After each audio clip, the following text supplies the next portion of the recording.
Fulton Street in Brooklyn, New York, sits on the occupied and unceded lands of the Canarsie, who are part of the Munsee Lenape. We recognize them as the original stewards of this land and pay respects to their elders past, present, and future. I invite you to join me in acknowledging the histories of the land where you are currently gathered and pay respect and gratitude to its original stewards. And now for the program, throughout history, maps have helped shape human endeavor and experience. Hardly neutral and deeply embedded in the faultiness of power, maps have been used to name and delineate lands, peoples, and states. Yet for just as long, artists, activists, communities, and those cartographically marginalized, especially people of color, have drawn themselves, their histories, their dreams, and their realities onto new self-determined maps. Throughout our Radical Mapping series, we're exploring how Black, Indigenous, and people of color communities can creatively use practices like cultural asset mapping, cartography, and archiving to invest in and make meaning of our neighborhoods. We've gathered a global group of artists, historians, mapmakers, local leaders, community members, and all of you to share how mapping concepts and methods can democratize the knowing and keeping and making of people and place. For today's program, we are joined by Laura Bustillos Jáquez, Education Program Coordinator of Fem Frontera, Steve DeRoy, Director of Firelight Group and founder of Indigenous Mapping Workshop, Sadra Shahab, Director of Data and Research at Hester Street Collaborative, and Armando Sullivan, urbanist and geographer, Black Space. The discussion will be moderated by Stephanie Johnson-Cunningham, co-founder and creative director of Museum Hue. You can have access to the bios via the link chat. And now I'm excited to turn it over to our moderator, Stephanie. Welcome, Stephanie.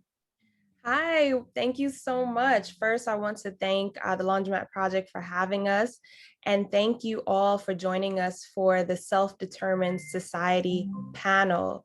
As was mentioned, we will be discussing mapping tools and concepts to realize self-determined visions in Black, Indigenous, and people of color communities. And I'm thrilled to be moderating this very timely discussion, especially as someone who is also working on radical mapping. And just to share really briefly, I have here a map and directory of museums created by Black, Indigenous, and people of color. And this online platform helps to showcase these institutions, the incredible work that they do. These museums have been a part of the nation's landscape for many years, and I began creating this directory and map of Black and other people of color museums because there was a lack of aggregated data and information that tells the stories of the critical work and needs of these institutions. Through this ongoing comprehensive research and compilation of these museums, visitors to the site can filter their searches by different categories, names, and locations to learn more about these entities. The site has over 150 museums, and the list is still growing. This web-based platform provides a rich visual and textual record that contextualizes a larger spectrum of US museums and communities. It is an effort to assist in moving these museums' methodology from the periphery to the center to inform museum practice. And it is used to expand and also think about ways that we can learn more about art, history, and culture. Their work highlights that an essential part of liberation has been the creation of museums to tell our own histories, celebrate our artistic practices, strengthen cultural ties, and improve the state of our communities. This map helps to paint a fuller, more vibrant portrait of arts and culture across the nation's landscape. Although widely differing, they are united in their vision to bolster greater advocacy and representation in the field. These museums have helped broaden our collective understanding of art, history, and culture. Their creative practices and cultural contributions has also helped to counter art historical omissions, misconceptions, and problematic depictions of Black, Indigenous, and people of color's communities. These museums have been a key part of the strategy of community building. Their pedagogy can also be referred to as culturally responsive, which places people and community care at the center of their practice. They make meaningful connections between their constituencies' experience and their offerings within their exhibitions, programs, and social services within the space. So again, it is my great pleasure to be here with you all today and share with my colleagues about some of the work that they've been working towards as well in radical mapping and placemaking. And so I will invite Laura to also begin to present her work. Thank you. Thank you, Stephanie and Atsue. Hello, everyone. I'd like to acknowledge I'm on Lenape land, now known as New York City. My name is Laura Bustillos Jáquez, and I am a brown Mexican-American person, gender pronouns she, her. I have long Black hair, and I'm wearing a dress that is Black, pink, yellow, and other spring colors. And I'm sitting in a room with a white wall behind me. I am a documentary filmmaker from the US-Mexico border, Ciudad Juárez, Chihuahua, Mexico, and El Paso, Texas. I started making short documentary films as a way to cope with my own immigration barriers. Eventually, I realized that folks in my community were being portrayed by the media as dehumanized people who lived in a war zone, an extremely violent place, and divided by a border wall. This led me to want to work directly with young people in the region and later with adults as well through the film collective I am a co-founder of called Fem Frontera. And now I am the education coordinator. We provide free filmmaking workshops for BIPOC in the region. And I'd like to give a shout out to Angie Reza Torres, who is the executive director. I have also recently finished a film with DNA Works called Hamapa the Map, Dance on Film, for which we traveled internationally with the purpose of mapping the diverse heritage of professional dancer Adam McKinney. The film was directed by Daniel Banks, and I served as director of photography and editor. I will now show you two scenes from some of my earlier films. The first one is from Ni Una Más, which translates to not one more, and the second one is from Border Mass. Ni Una Más was a documentation of a protest in Ciudad Juárez where women took the streets of downtown to protest gender violence.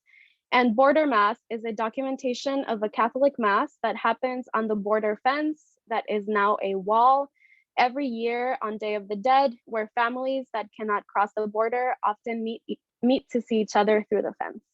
So let me show you.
Thank you.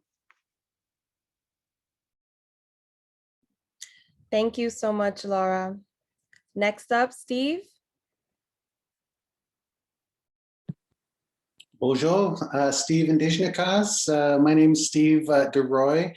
I'm calling to you from the Tsleil-Waututh Nation in North Vancouver, British Columbia, Canada. My background, I'm a cartographer by trade, and mapping to me is the ultimate equalizer for Indigenous communities.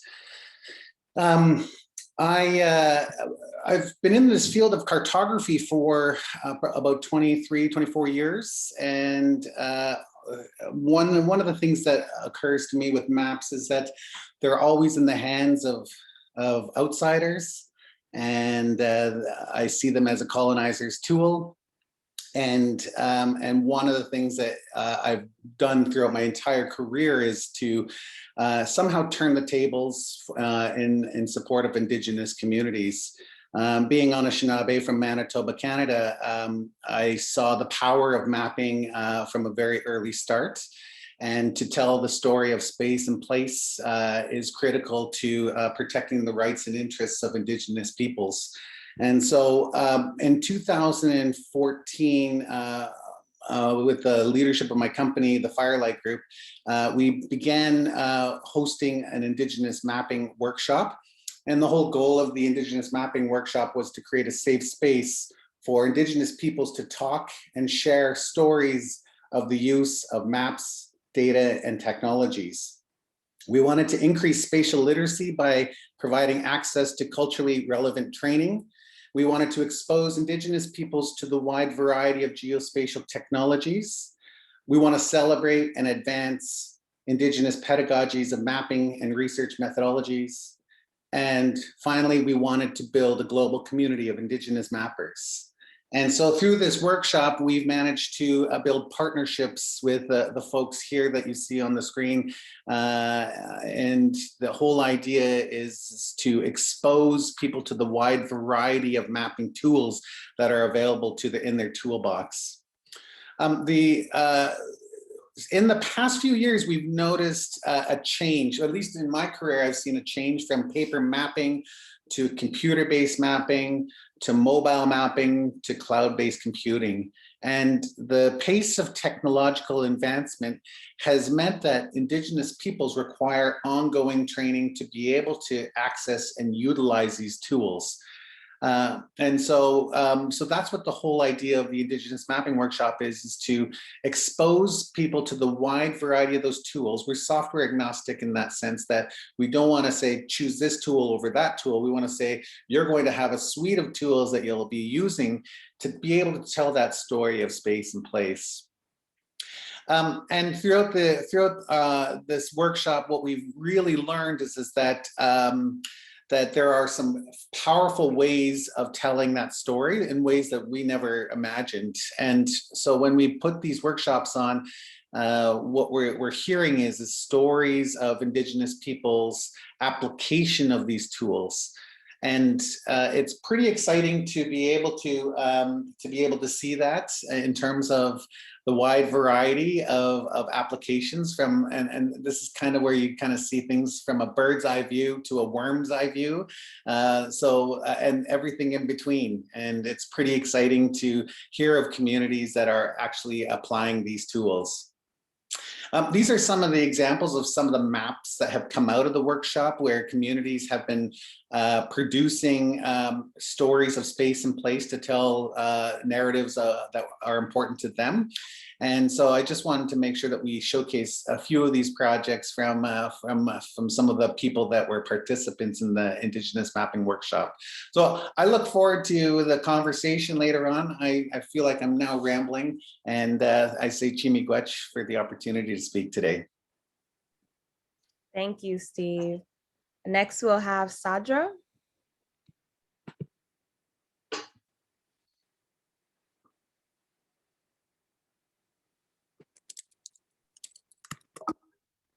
Want to make sure that you see the screen that I'm sharing. Is that the case? Stephanie, can you confirm? Ah, Yes. I got it.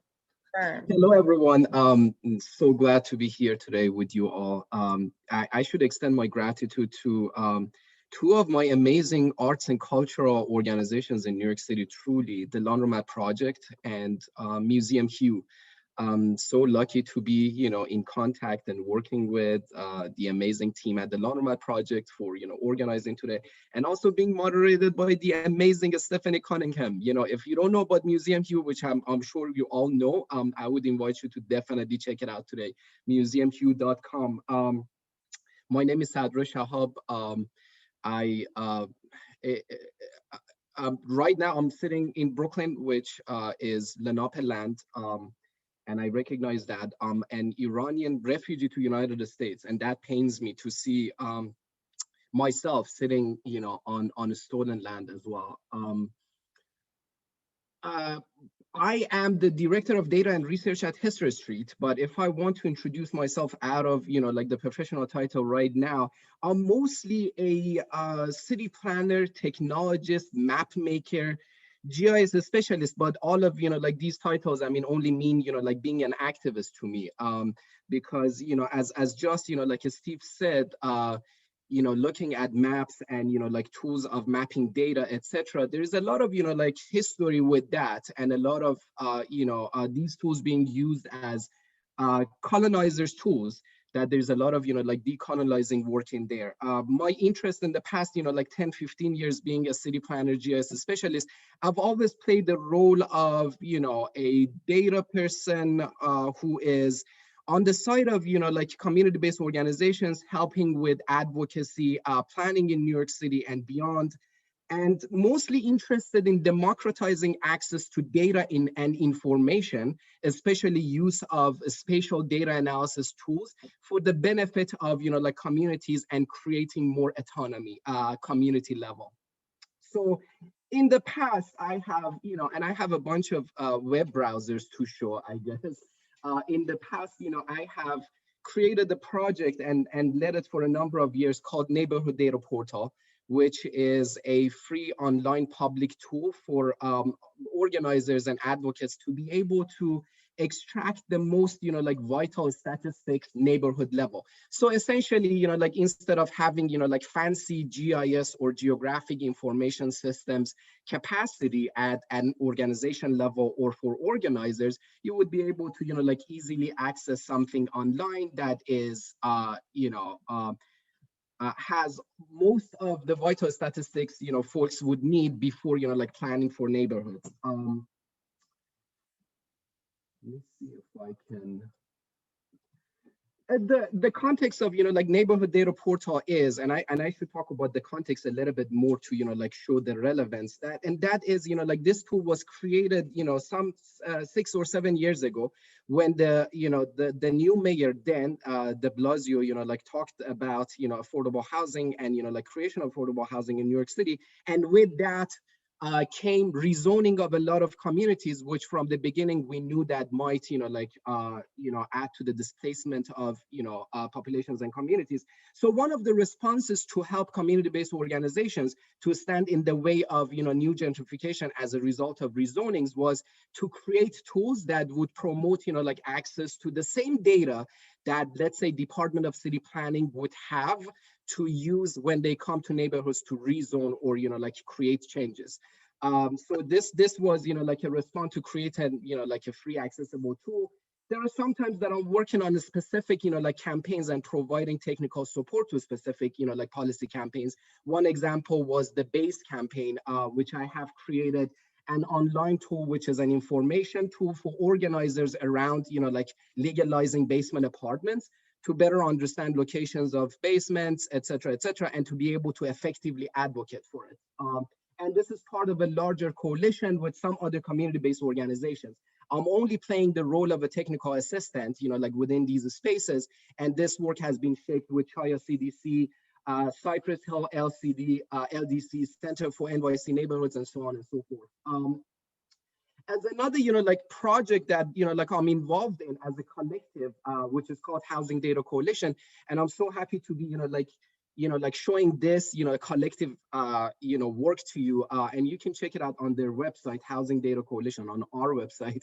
And you will see this Housing Data Coalition is really a collective of a number of, like tech heads, like folks who are, like more savvy with data and data analysis, who are trying to, like figure out what are the missing, like housing data in New York City and what should be accessible to tenants, organizers, and those who are planning for quality of life and neighborhood. So you will see there is a resource gallery in here, which will show you a lot of other, like online tools that are really information portals for advocacy.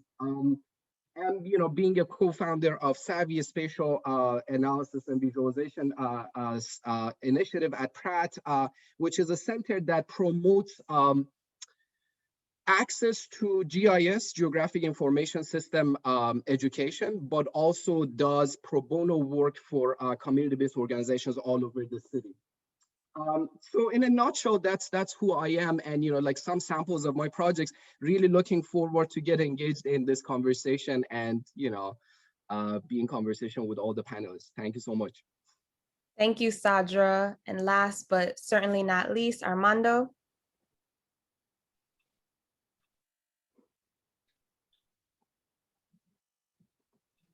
Hello, my name is Armando Sullivan. My pronouns are he, him, and I'm calling in from Harlem, New York, where I live. I am the co-chair of programming for Black Space Urbanist Collective.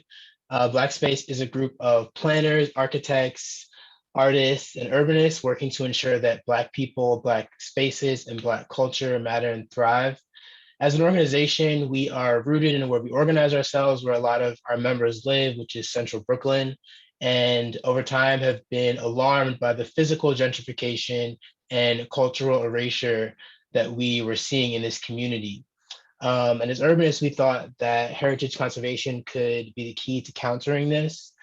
We had members tied to Brownsville both personally and professionally, and began attending storytelling events and celebrations in the neighborhood, talking to people and collecting stories over the course of several years. Brownsville Heritage House came up in all of these stories as a hub that extends out to the history of Black Brooklyn and connects those stories. Through these stories, we were able to map 60 plus cultural assets that were for the time calling Brownsville Heritage Spaces, and they're organized around the themes that you can see in the bottom right. And we were trying to be intentional about mapping both tangible and intangible assets like neighborhood celebrations. And we wanted to work through what it would look like for us to be co-creators of this mapping project with the Brownsville Heritage House community. So we created these first drafts of these maps. Our next step will be talking through this draft and getting feedback from the intergenerational leaders in Brownsville at the Brownsville Heritage House 40th anniversary celebration, which is actually tomorrow.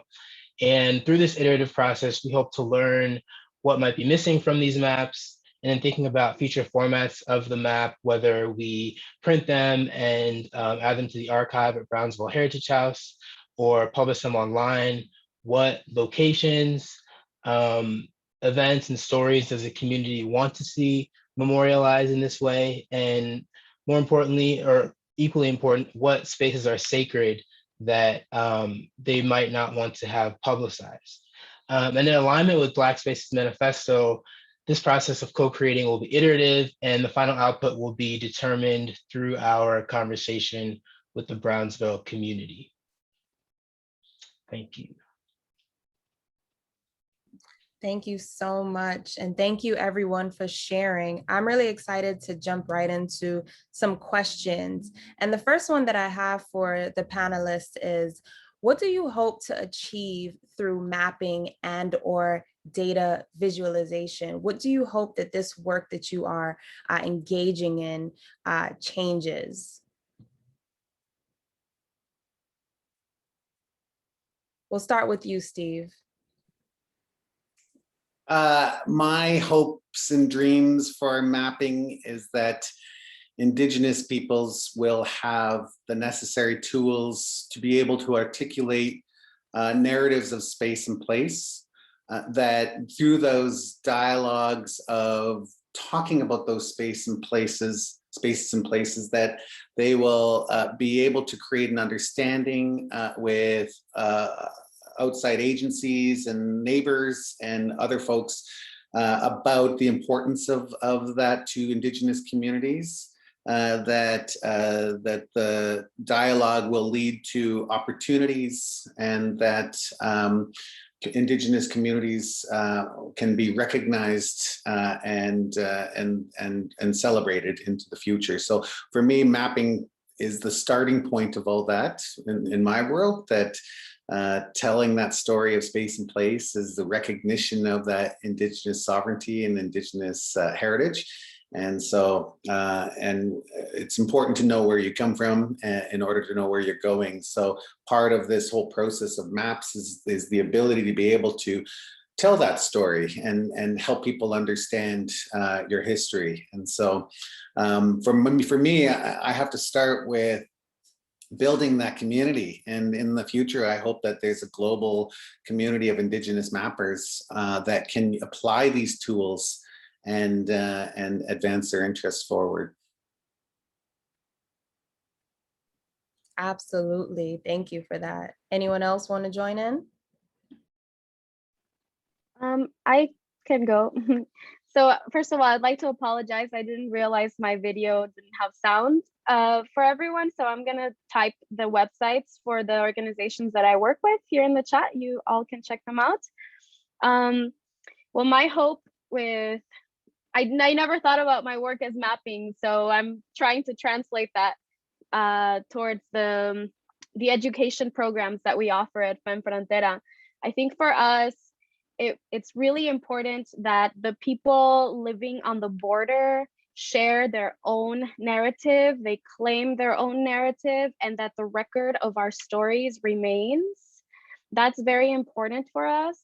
I think through, I grew up in the middle of a drug war, so everything that was known about my region was what the media portrayed. So we really feel it's important for people of all ages to know how to tell a story, to realize that they most likely already have the tools to tell stories like smartphones or smart devices. So that's really our hope, is to share these tools with our community. Armando, please go ahead. I'll go after you. Okay. So I think for Black Space, our hope with this process is to kind of unlearn some of the practices in mapping that we were taught as urbanists traditionally. And then also, we're really excited about being able to take these skill sets we have as urbanists and just talk to the leaders in Brownsville to see what opportunities they see in this kind of representation for different objectives that they have for their own heritage preservation. So yeah, I think those are our big goals, to kind of more thoughtfully set up this mapping process of co-creating with the community, and then also give them the opportunity to determine the most useful place for these maps to live.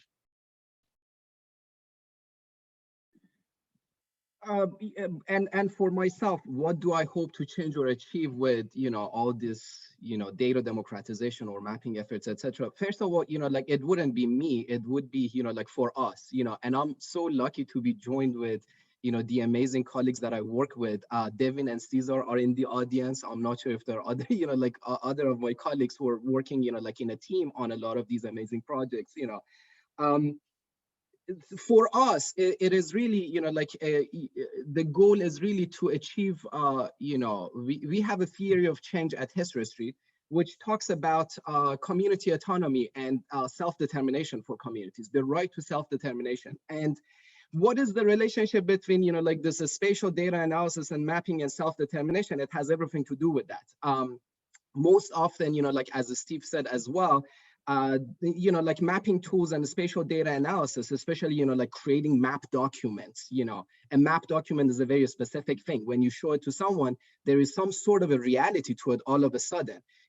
I bet, even if you have your hands on a treasure map, you will be thinking, considering that this treasure exists, So there is this reality making in map making, right? And most often GIS, which is, like map making tools, etc., has been in the hands of power and, like elites.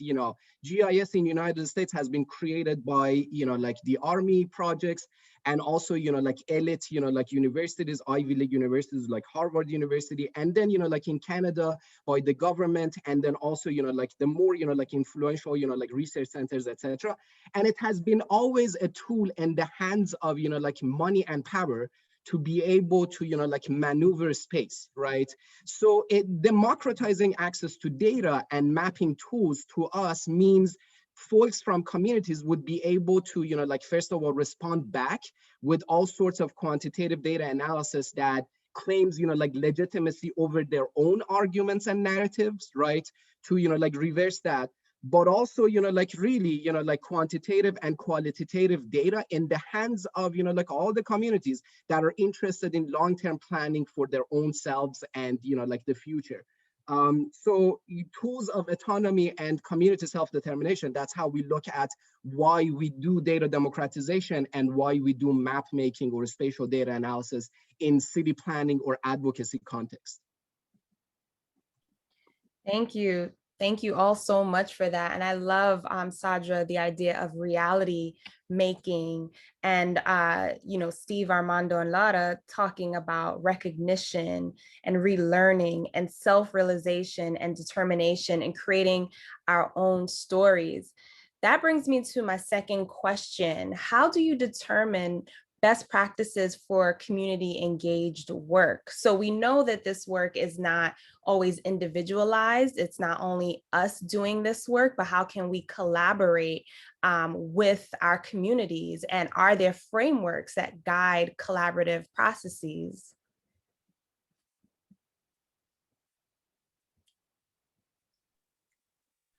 Is there an order to the questioning, or do you want us just to follow the same one? You can, anyone who wants to jump in, feel free to do so. Thanks, Stephanie. That's a really great question. And it's something that as a business at the Firelight Group, that's something that we've been very conscientious of in terms of how we do the work that we do. And a lot of it is many of us have graduate degrees, and we have the training and education and experience. And a lot of it is having the confidence to be able to step aside and say, well, why don't we hear from you? Why don't you lead this process? If we're talking about working with Indigenous peoples, why don't we put the hands of power, the power into the hands of Indigenous peoples? Let them decide who they hire and fire. Let them decide how a research project should go down. Let them decide what goes on the map and what gets excluded from the map. And being able to have the confidence to say, well, maybe the people that are living here, that living this reality, should have a say, and maybe I should just step aside and let those communities be able to take the lead and have a community design process that works for the community.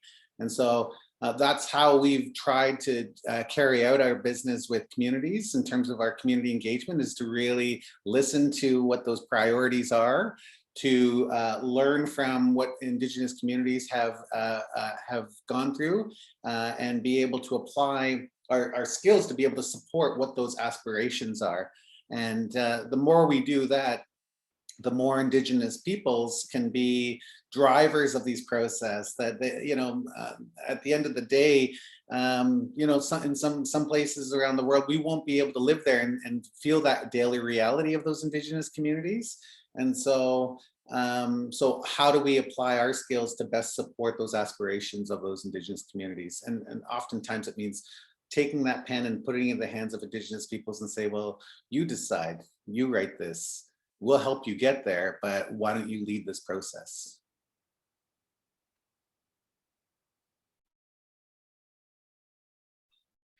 And for Black Space, all of our work is, all of our practice is guided by our manifesto. And with this project, we really we really want it to be iterative. So we have this draft that we're taking to the community to get their feedback on, and also to help like lead us in the next and more final direction of the project. So we don't have a specific framework for co-creating with them, but I guess the overall framing principle is just iteration and like Steve said, handing the mic over to the organization to kind of let us know what they see as the greatest potential for this project.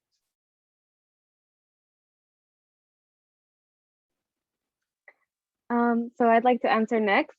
The two organizations that I work closely with are Fem Frontera and DNA Works. With Fem Frontera,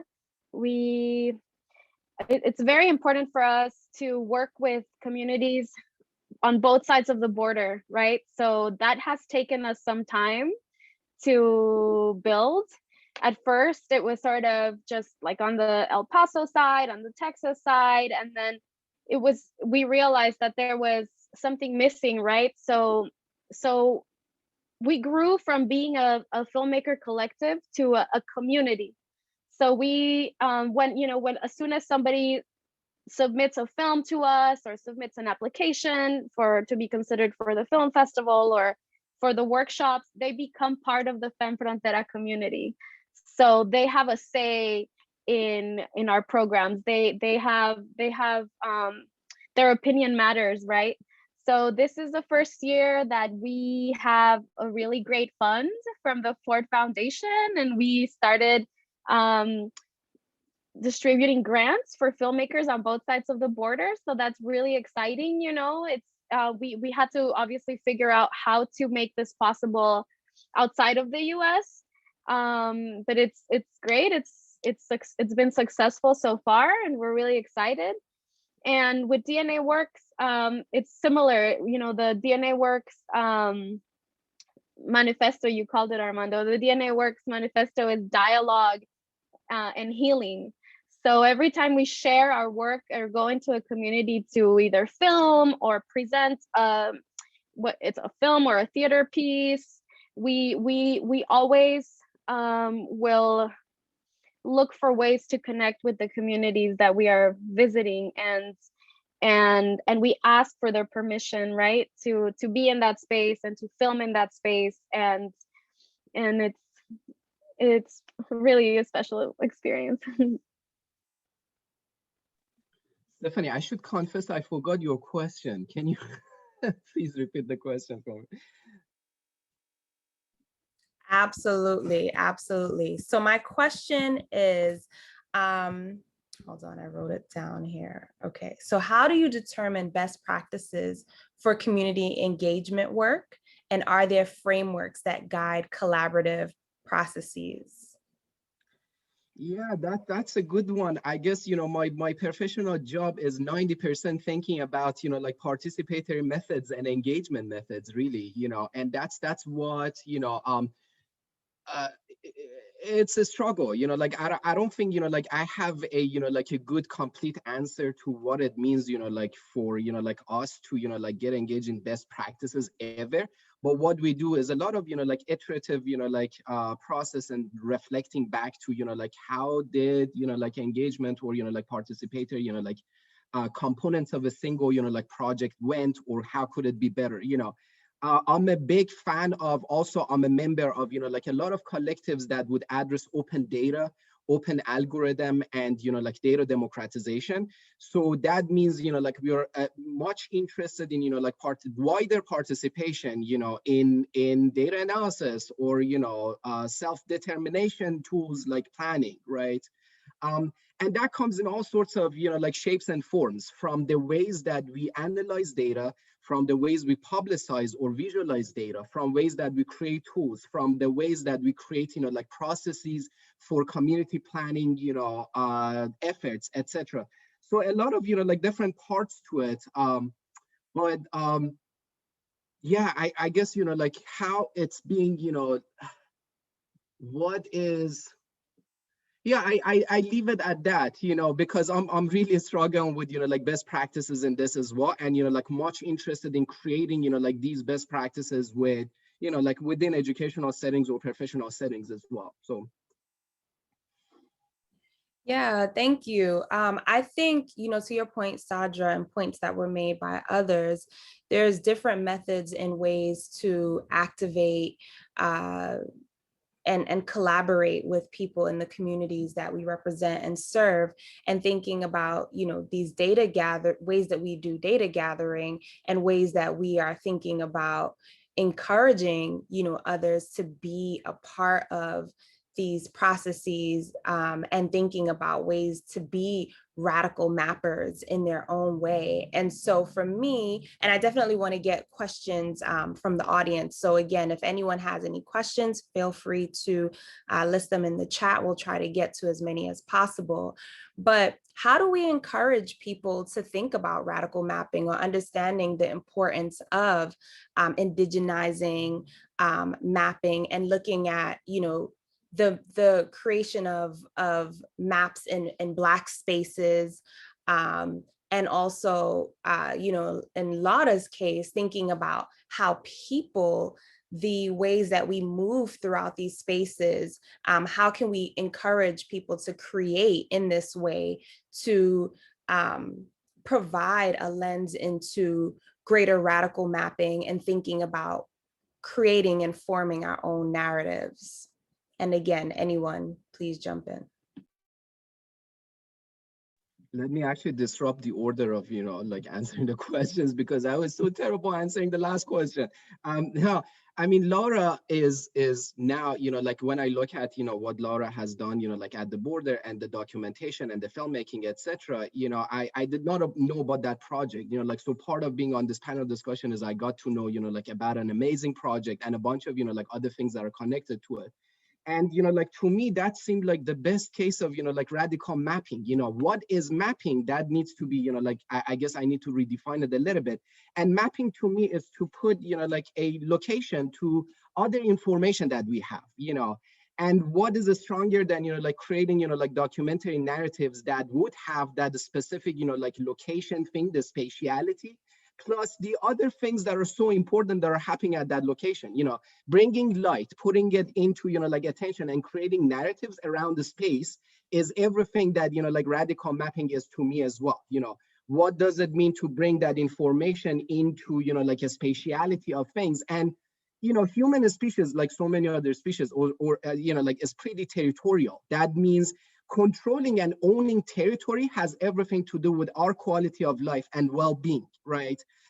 And there are so many, like underserved communities, like global South, BIPOC immigrants communities in colonial settlements that are deprived of practicing, like the most basic, like free movement in a space, for example, or ownership of land, or controlling the territories that belong to them for centuries, etc. Right? So radical mapping, that notion is that basically thinking about how would it be possible to claim territory and movement in a space and a spatiality for the benefit of those who are deprived from, like owning, or, like being able to move, etc., etc. So that means, like what I do in zoning and, like data analysis to fight with Department of City Planning initiatives that would cause displacement, right? Or Steve, like attempt at, like mapping indigenous communities and using those tools, or Laura's, like standing at the border, like that specific location and bringing that narrative to the attention is everything radical mapping. Thanks, Sadra. When I think about radical mapping, the most radical part is giving Indigenous communities the tools to be able to, for them to do their own mapping. And when we first started, it was about how do we decolonize these processes? And it wasn't until just this past year someone said, well, we're at a point now where we should be indigenizing these processes, right? And so I think about that, and maps have always kind of played a critical role for communication and navigation, but the underlying notion of a map is an exertion of power And so, so when it comes down to being able to exert that power, the person holding the pen has a lot of latitude. I talk about pens just because maybe I'm old school, maybe the person holding the keyboard. But the idea being that the person holding the pen has a lot of power to decide what gets put onto that map and what gets excluded. And historically, Indigenous peoples have been erased off of maps at the lack of a stroke of a pen. And so from my perspective, it's all about how do we place the pen into the hands of Indigenous peoples to be able to start creating those narratives. And that's radical to me. And because when you start to do that, you start to gain a recognition of that Indigenous sovereignty, you gain a recognition of that identity, and you gain a recognition of the healing processes. I loved what Laura said about that earlier, the healing processes that can emerge from these mapping processes. And so I just find that maps can elicit a lot of memories of space and place. In our experience, when we go through these mapping exercises and we're documenting these values, it can be quite emotional for people, because many times some of these activities that people have been doing out on the landscape have been with people that are no longer there. And no one's ever asked Indigenous peoples why these places matter and why is this important to you? And so by basically training communities on how to do this, it allows for that healing process to begin. And for me, that's the most radical part of it all, is that people can come away with a stronger understanding of their identity and a stronger ability to articulate their stories. So, excuse me, I'd like to share this experience I had once. I was invited to a middle school in the outskirts of Ciudad Juarez, and the young people there didn't really have like cell phones and stuff, but I had my camera, so I said, here, let's do a series of interviews. Like, what's your vision for the city? What's your favorite thing about the city? And then I put it together and I projected it at the school for them. And one of the children, after watching it, raised his hand and he said, I just want to say that after watching this, now I know that I exist. And to me, in that moment, I just felt like, okay, I can die in peace now. Like this is it, right? Like, his existence was confirmed by seeing himself and his schoolmates on the screen. So that, I just get really emotional thinking about that, because I think that's the goal, right, of our work. I think I had another experience, but I forgot. I forgot what it was. So next person.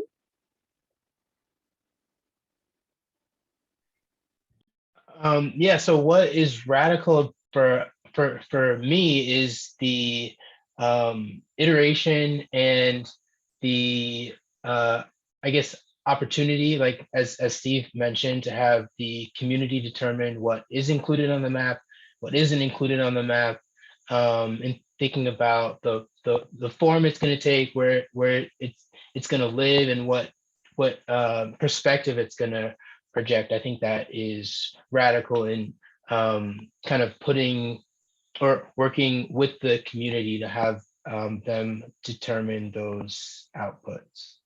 Absolutely, absolutely. And while you were all talking, some wonderful questions came in, but I think I'm going to try to squeeze in one. So if we can just keep our answers for this one short. And it is, I think, really a beautiful way to end in thinking about how do you, in creating your map, make what may be invisible, not a landmark or a particular place, do you think about ways to make it visible? Really quickly.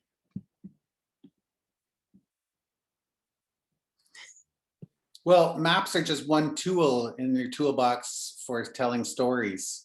And so I beg, borrow, and steal every kind of tool that we can to be able to talk about those narratives of space and place. So if it means that we have a map visualizing it, maybe we have photos just showing activities, maybe we have audio or video that describe what those activities are. Maybe we have some beautiful text or narratives.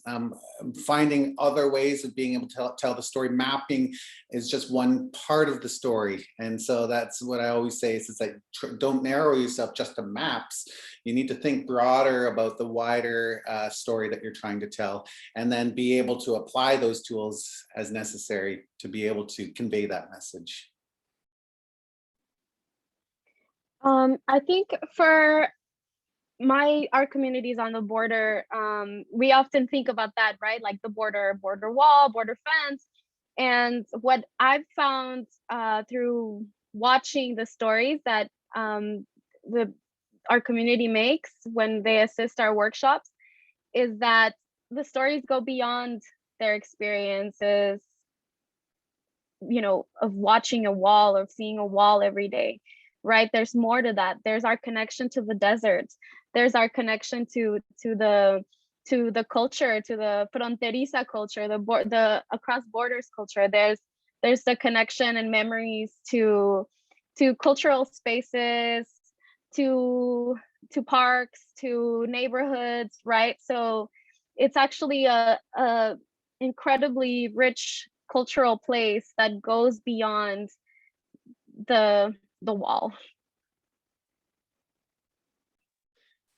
Yeah, and yeah, like maps are just one form that this cultural and heritage preservation takes. Within Brownsville, you know, we have stories, we have photos, we have videos of like walking tours that people have given throughout the neighborhood.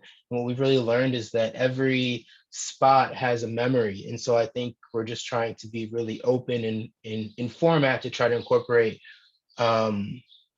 lots of different important cultural assets that might not be someplace you can specifically chart on a map. Yeah, making invisible the visible is the quest of, you know, like a lot of data visualization mapping that we do, but also mapping in general.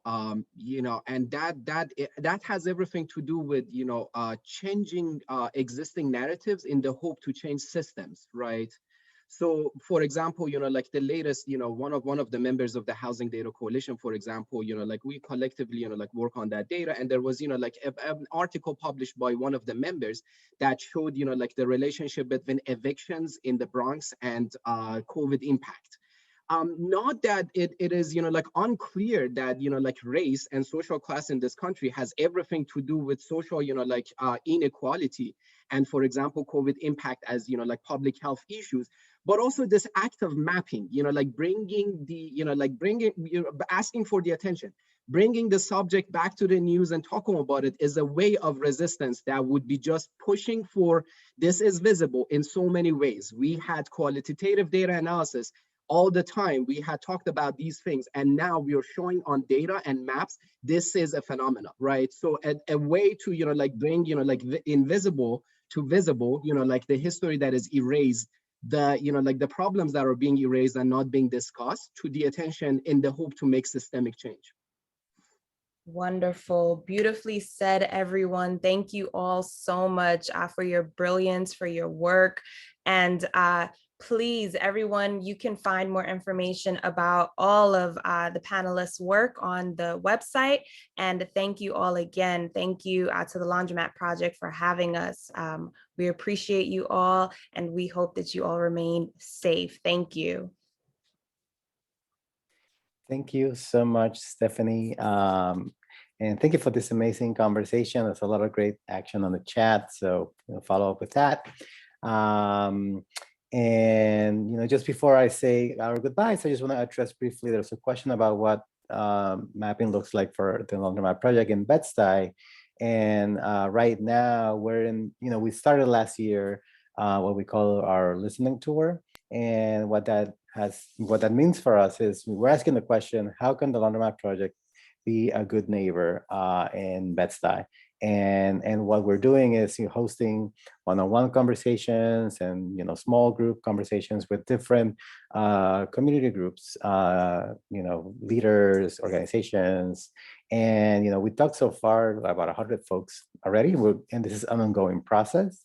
And so the hope is that we're able to, on the one hand, understand the context of Bed-Stuy, the challenges that people have, the things that people love, and how can we be a good neighbor. So all of that is in the works. So I hope that gives you some information on that. And we can share our website. We have more about that there. And so, and I want to thank the panelists for such an engaging conversation. I want to thank our supporters for making this programs like this happen. Thank you, the LP team, for all your time, your thought, and care, and consideration in putting this program together. And thank you all for joining us. I hope that you take some of what you heard and learn back to your communities, and work collectively to draw a more just future. We'll be sharing the recording and transcript of this conversation with you shortly. I hope you'll join us later today at 4:30. We have our Radical Mapping Part 3. Where is home on the map? And if you haven't already registered to join, we've dropped the link in the chat so you can do so. We also invite you to follow and stay up to date with LP and our various platforms, which you'll drop in the chat as well. So thank you so much, and have a great rest of your day. And thank you. Have a good day.